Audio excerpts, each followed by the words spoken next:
Hare Krishna. Welcome to ನಮಃ ನಳಪಾಕ. ನಾನು ನಿಮ್ಮ ಸ್ನೇಹ. ಇವತ್ತು ಒಂದು ಡಿಫ್ರೆಂಟ್ ಆಗಿರುವ ಬ್ರೇಕ್ಫಾಸ್ಟ್ ಜೊತೆ ಬಂದಿದ್ದೀನಿ. ಅದೇನು ಅಂದರೆ ಮೆಂತ್ಯ ಸೊಪ್ಪಿನ ಉಪ್ಪಿಟ್ಟು.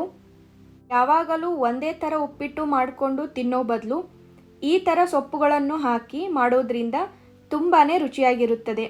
ಬನ್ನಿ ಹೇಗೆ ಮಾಡೋದು ಅಂತ ಹೇಳ್ಕೊಡ್ತಿದ್ದೀನಿ. ಫಸ್ಟು ನಾನು ಒಂದು ಪಾತ್ರೆಗೆ 1 ಬೌಲ್ ರವೆಯನ್ನು ಡ್ರೈ ರೋಸ್ಟ್ ಮಾಡ್ತಾಯಿದ್ದೀನಿ. ನಾನಿಲ್ಲಿ 2 ಪ್ಲೇಟ್ ಉಪ್ಪಿಟ್ಟು ಆಗುವಷ್ಟು ರವೆಯನ್ನು ತಗೊಂಡಿದ್ದೀನಿ. ರವೆ ಸ್ವಲ್ಪ ಗಮ್ ಅನ್ನುವರೆಗೂ ಹುರ್ಕೊಂಡು ಒಂದು ಪ್ಲೇಟಿಗೆ ಟ್ರಾನ್ಸ್ಫರ್ ಮಾಡಿಟ್ಕೊಳ್ಳೋಣ. ಈಗ ಒಗ್ಗರಣೆ ಕೊಡೋಣ. ಒಗ್ಗರಣೆಗೆ 4 ಟೀ ಸ್ಪೂನ್ ಎಣ್ಣೆಯನ್ನು ಹಾಕ್ತಾಯಿದ್ದೀನಿ. ಎಣ್ಣೆ ಕಾದ ನಂತರ ಸ್ವಲ್ಪ ಜೀರಿಗೆ, ಸ್ವಲ್ಪ ಸಾಸಿವೆ ಮತ್ತು ಸ್ವಲ್ಪ ಉದ್ದಿನಬೇಳೆಯನ್ನು ಹಾಕೋತಾ ಇದ್ದೀನಿ. ಮತ್ತು 1 ಈರುಳ್ಳಿನ ಚಿಕ್ಕದಾಗಿ ಕಟ್ ಮಾಡ್ಕೊಂಡಿದ್ದೆ, ಅದು ಕೂಡ ಹಾಕೋತಾ ಇದ್ದೀನಿ. 3 ಮೆಣಸಿನಕಾಯಿಯನ್ನು ಕಟ್ ಮಾಡಿ ಹಾಕೋತಾ ಇದ್ದೀನಿ. ನಂತರ ಇದಕ್ಕೆ ಕ್ಯಾರೆಟ್ ಕೂಡ ಕಟ್ ಮಾಡಿ ಇಟ್ಕೊಂಡಿದ್ದೆ, ಅದು ಕೂಡ ಹಾಕೋತಾ ಇದ್ದೀನಿ. ಹಾಕಿರುವ ಈರುಳ್ಳಿಯನ್ನು ಹೊಂಬಣ್ಣ ಬರುವವರೆಗೂ ಚೆನ್ನಾಗಿ ಫ್ರೈ ಮಾಡ್ಕೊಳ್ಳೋಣ. ಸ್ನೇಹಿತರೆ, ನೀವಿನ್ನೂ ನನ್ನ ನಮಃ ನಳಪಾಕವನ್ನು ಸಬ್ಸ್ಕ್ರೈಬ್ ಮಾಡಿಲ್ಲ ಅಂದರೆ ಈಗಲೇ ಸಬ್ಸ್ಕ್ರೈಬ್ ಮಾಡಿ, ಪಕ್ಕದಲ್ಲಿರುವ ಬೆಲ್ ಐಕಾನನ್ನು ಒತ್ತಿ, ನಿಮ್ಮ ಅನಿಸಿಕೆ ಅಭಿಪ್ರಾಯಗಳನ್ನು ಹಂಚಿಕೊಳ್ಳಿ. ನಮ್ಮ ಉತ್ತರ ಕರ್ನಾಟಕದ ಯಾವುದೇ ಒಂದು ರೆಸಿಪಿ ನಿಮಗೆ ಇಷ್ಟವಾಗಿದ್ದಲ್ಲಿ ನನಗೆ ಕಮೆಂಟ್ ಮಾಡಿ. ನಾನು ಮುಂಬರುವ ವಿಡಿಯೋದಲ್ಲಿ ಅದೇ ರೆಸಿಪಿ ಮಾಡಿ ಹಾಕುವ ಪ್ರಯತ್ನ ಮಾಡ್ತೀನಿ. ನೀವು ಇದಕ್ಕೆ ಬೀನ್ಸು, ಬಟಾಣಿ ಈ ಥರ ನಿಮಗೆ ಬೇಕಾಗಿರುವ ತರಕಾರಿಗಳನ್ನು ಆ್ಯಡ್ ಮಾಡ್ಕೋಬೋದು.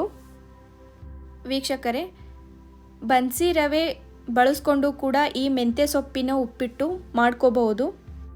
ಇದೇ ರೀತಿ ಚಿತ್ರಾನ್ನ ಮಾಡ್ತಿರ್ಬೇಕಾದ್ರೂ ಒಗ್ಗರಣೆಗೆ ಸ್ವಲ್ಪ ಮೆಂತ್ಯ ಸೊಪ್ಪನ್ನು ಹಾಕಿ ಚೆನ್ನಾಗಿ ಉಪ್ಪು ಖಾರ ಹಾಕಿಬಿಟ್ರೆ ತುಂಬಾ ರುಚಿಯಾಗಿರುತ್ತೆ.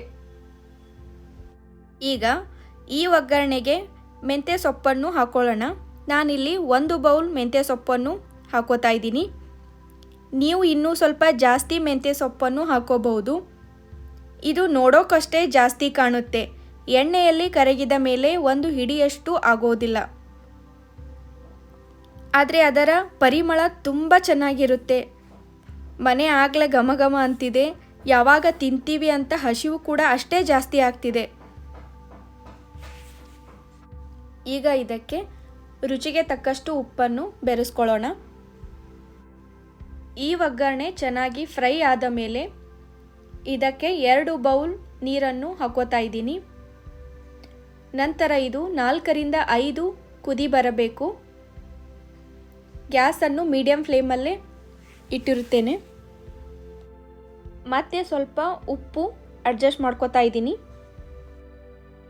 ಇನ್ನು ಮುಂದೆ ಉಪ್ಪಿಟ್ಟು ಅಂದ ತಕ್ಷಣ ಯಾರೂ ಮೂಗು ಮುರಿಬೇಡಿ, ಅಷ್ಟೊಂದು ಸೂಪರ್ ಟೇಸ್ಟಿಯಾಗಿರುತ್ತೆ ಈ ಮೆಂತ್ಯ ಸೊಪ್ಪಿನ ಉಪ್ಪಿಟ್ಟು. ವೀಕ್ಷಕರೇ, ಈ ಮೆಂತ್ಯ ಸೊಪ್ಪಿನ ಉಪ್ಪಿಟ್ಟು ತುಂಬಾ ಟೇಸ್ಟಿಯಾಗಿರುತ್ತೆ. ನೀವು ಕೂಡ ಮನೆಯಲ್ಲಿ ಟ್ರೈ ಮಾಡಿ ಹೇಗೆ ಅನ್ನಿಸ್ತು ಅಂತ ನನಗೆ ಕಮೆಂಟ್ ಮಾಡಲು ಮರೆಯಬೇಡಿ. ಸ್ವಲ್ಪ ಲೆಮನ್ ಕೂಡ ಆ್ಯಡ್ ಮಾಡ್ಕೋತಾ ಇದ್ದೀನಿ. ಇದು ಆಪ್ಷನಲ್ಲು, ನಿಮಗೆ ಬೇಡ ಅನಿಸಿದರೆ ಬಿಡ್ಬೋದು. ಆಲ್ರೆಡಿ 3 to 4 ಮಿನಿಟ್ಸ್ ಆಗಿದೆ. ನೀರು ಚೆನ್ನಾಗಿ ಕುದಿ ಬಂದಿದೆ. ಈಗ ರೋಸ್ಟ್ ಮಾಡಿರುವಂತಹ ರವೆಯನ್ನು ಹಾಕೋತಾ ಇದ್ದೀನಿ. ವೀಕ್ಷಕರೇ, ಸ್ಟೋವನ್ನು ಲೋ ಫ್ಲೇಮಲ್ಲಿ ಇಟ್ಬಿಟ್ಟು ನಿಧಾನವಾಗಿ ರವೆಯನ್ನು ಹಾಕಿಬಿಟ್ಟು ಇಮಿಡಿಯೇಟಾಗಿ ಸೌಟಿನಿಂದ ತಿರುತ್ತಾ ಇರಬೇಕು. ಹೀಗೆ ಮಾಡೋದ್ರಿಂದ ಉಪ್ಪಿಟ್ಟು ಗಂಟು ಗಂಟಾಗಿ ಇರುವುದಿಲ್ಲ. ಮತ್ತು ಇದರ ಮೇಲೆ ಸ್ವಲ್ಪ ಕೊತ್ತಂಬರಿ ಸೊಪ್ಪನ್ನು ಹಾಕಿ 2 ನಿಮಿಷಗಳ ಕಾಲ ಲಿಡ್ಡನ್ನು ಕ್ಲೋಸ್ ಮಾಡಿ ಬೇಯಿಸ್ಕೊಂಡ್ರೆ ಮೆಂತ್ಯ ಸೊಪ್ಪಿನ ಉಪ್ಪಿಟ್ಟು ಸವಿಯಲು ಸಿದ್ಧ. ನೀವಿದನ್ನು ತುಪ್ಪದ ಜೊತೆ ಬೇಕಾದರೂ ತಿನ್ಬೋದು, ಇನ್ನೂ ಟೇಸ್ಟಿಯಾಗಿರುತ್ತೆ. ಮತ್ತೆ ಭೇಟಿಯಾಗೋಣ ಮುಂದಿನ ವಿಡಿಯೋದಲ್ಲಿ. ನಮಸ್ಕಾರಗಳು.